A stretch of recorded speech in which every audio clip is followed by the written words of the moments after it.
Hello guys, and welcome again to the Sales and Leadership channel.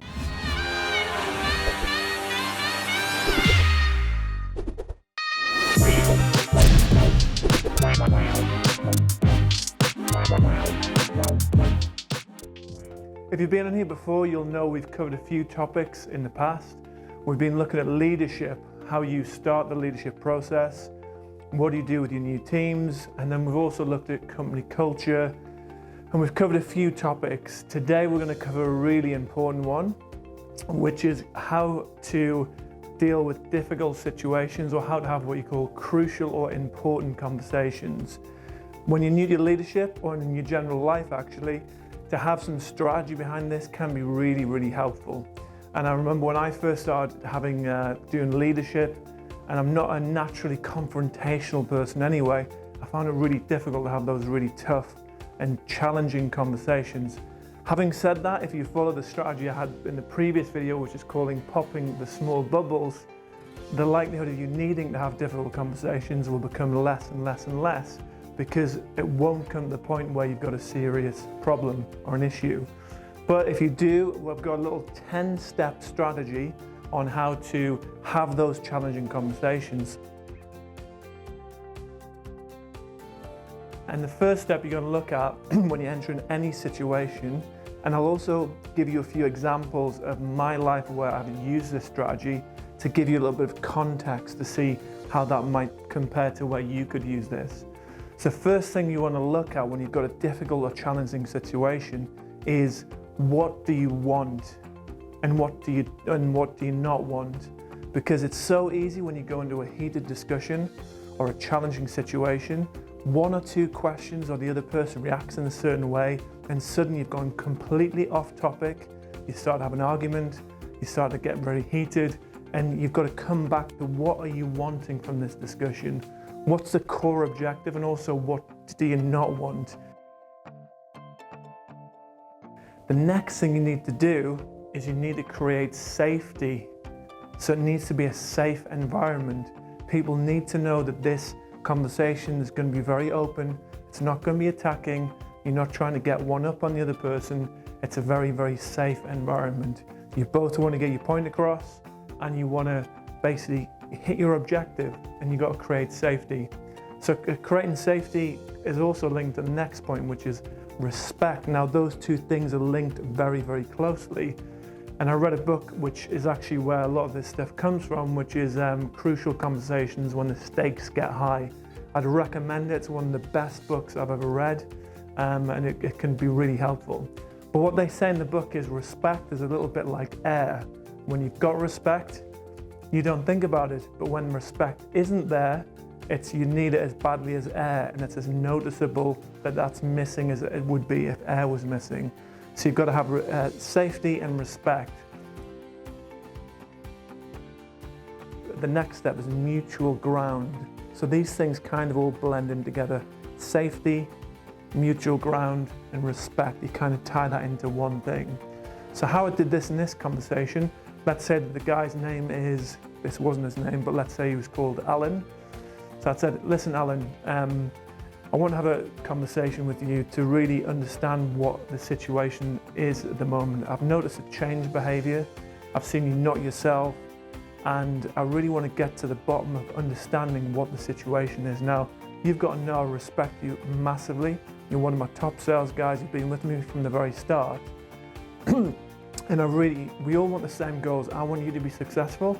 You want to be successful as a company. We're on the same team here. And I really want to take some time for me to explain and understand where I'm coming from. And I really want to understand where you're coming from. So this is an open conversation. I want you to be totally honest with me. And this is not an attack. This is a safe environment. And we both respect each other, and we've got the same goals. Does that seem fair to you? So that kind of gives the balance that the other person knows you're not trying to attack them. You're not trying to have a go at them.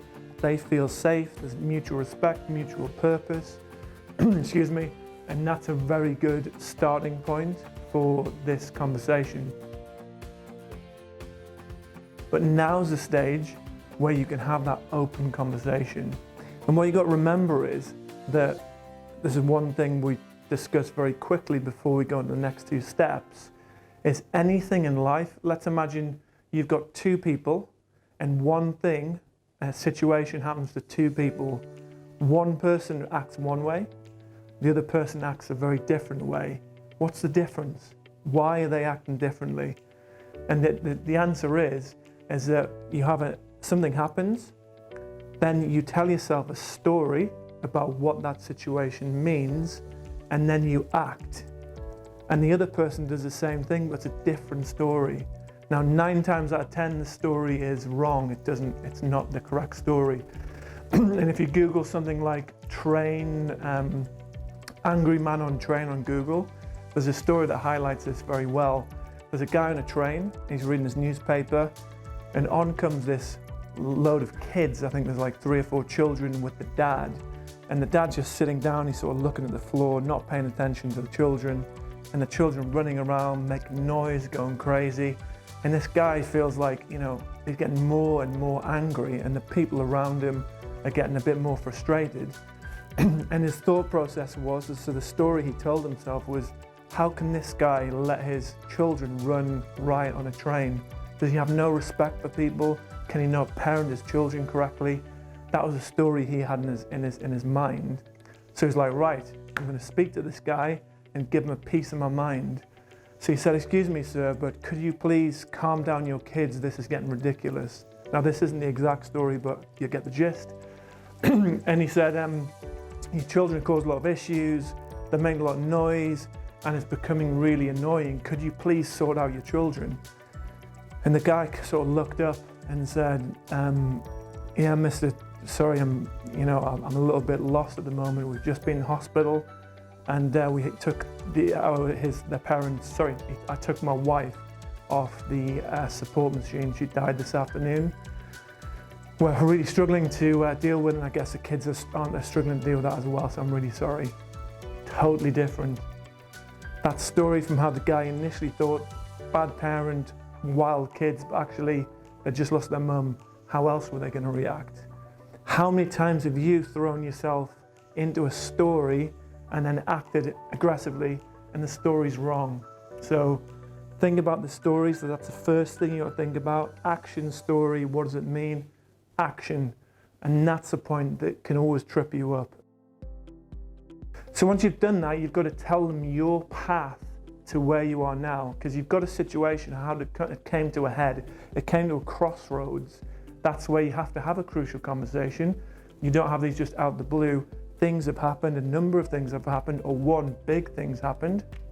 But at the end of the day, you've come up to a situation, you've come to a crossroads, and you've both got your path to get there. So you want to explain really rationally, really clear. So in that example where I had the aggressive sales guy, I said, listen, Alan, you're one of the best sales guys we've had in the business. This is my story. This is how I think we've come to this situation. I'm really interested and I want to know where your story is, because it's really important for me to understand how you've gotten in this situation. So I want you to listen. This isn't me attacking you. It's me genuinely trying to tell you where I'm coming from, and I want to understand where you're coming from. So 3 or 4 months ago, you were top sales guy. Things were going really well. And then you had a few deals that dropped out. You had a few new guys join your team who you didn't seem to like very much. And from that situation, things got more negative and more negative, to the point now where you're really affecting the culture. It's really negatively affecting me, the guys around you, and I can't have that. The one thing I can't allow you to affect is a culture. Now I want you to be super honest with me. Tell me how you've got here. If you can't be honest now, then it's not going to work. So tell me, how have you got to this situation?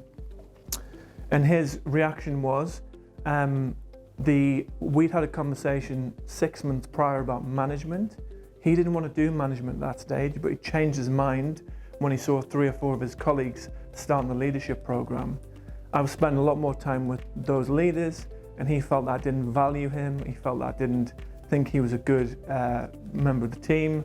And a lot of the new guys that joined the business, he felt that the culture wasn't what we had before. and he felt the company was going down in the wrong direction. So my perception was, I thought, he's really annoyed because his deals have dropped out and there's some new guys coming through who might be better than him, and he's annoyed. But actually he felt he didn't feel valued, and he changed his mind and he wanted to actually go into a leadership position. So again, the next stage is you've got to understand your path and their path, and you've got to qualify it. So don't just assume you understand what they're saying.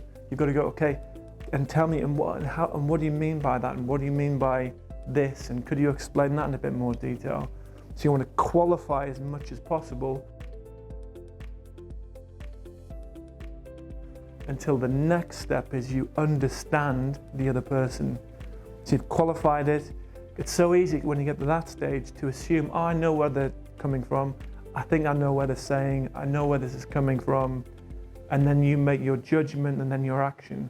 Qualify, it's a great leadership skill. Qualification is super key. So understand it, qualify it, and then you've got a really good understanding. And at that stage, the understanding was he just wanted some career development. He felt that he was not developing, the other guys around him were moving forward.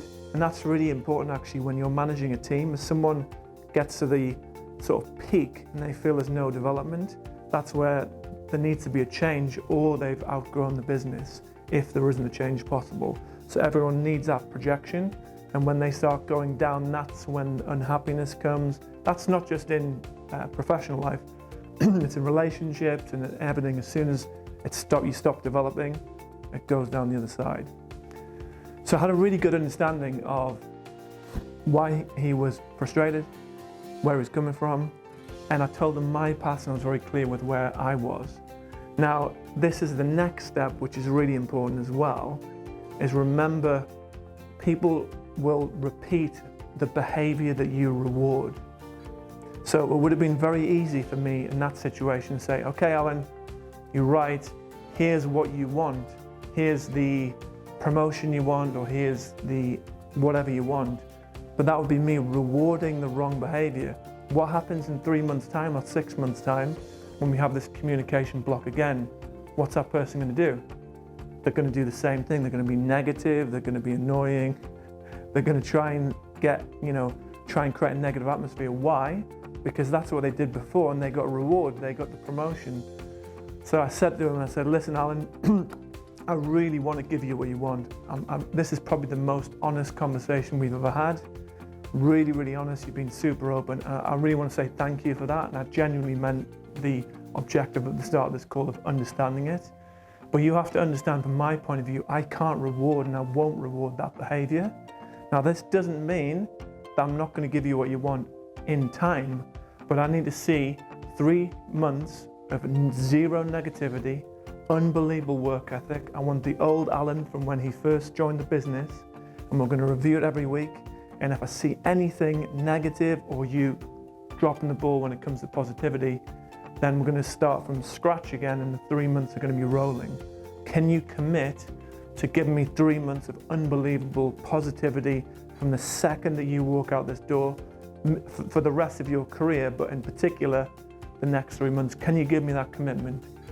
And he said, Paul, I really respect the honesty, and I can give you that commitment.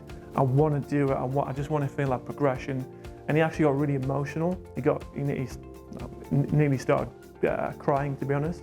And he said, I just want to do well for the business. I want to do well for you. And I'm so sorry that you think I was, trying to do that. It's not who I am. It's not what I want it to be. And I'll give you everything I've got to prove that I want to be here. I said, great, Alan, let's do this. The second you walk out this door, positivity, let's give it 100%. Now, the second, this is not a word of a lie, the second this guy left the room, he was unbelievably positive. And at that stage, we were actually connected to a few other companies. So there was around about, at that stage in our group that we worked very closely with, was around about 300 or 350 salespeople. And this guy was towards the bottom. Not towards the bottom, that's not fair. He was towards the upper middle. And from the stage, from that day out, for the next 6 months to 9 months, he was the top biller within the group, the #1 sales guy out of 350 people. Now, had I approached that conversation, remember the first step, remember why you want the conversation and what you don't want.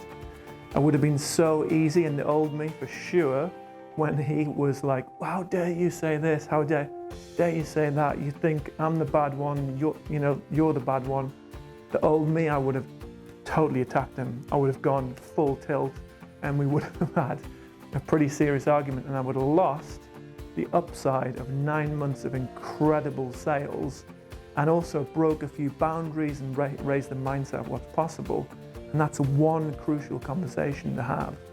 So how many conversations are you approaching wrong in your personal life? And I guess even in your personal life, it's the upsides even more. If you lose a loved one, a husband or a wife or a good friend, because you haven't approached a difficult conversation correctly, just think of the upsides, not just money. Money's important, but it's nowhere near as important as relationships. So how many relationships have you had affected because you didn't use this strategy?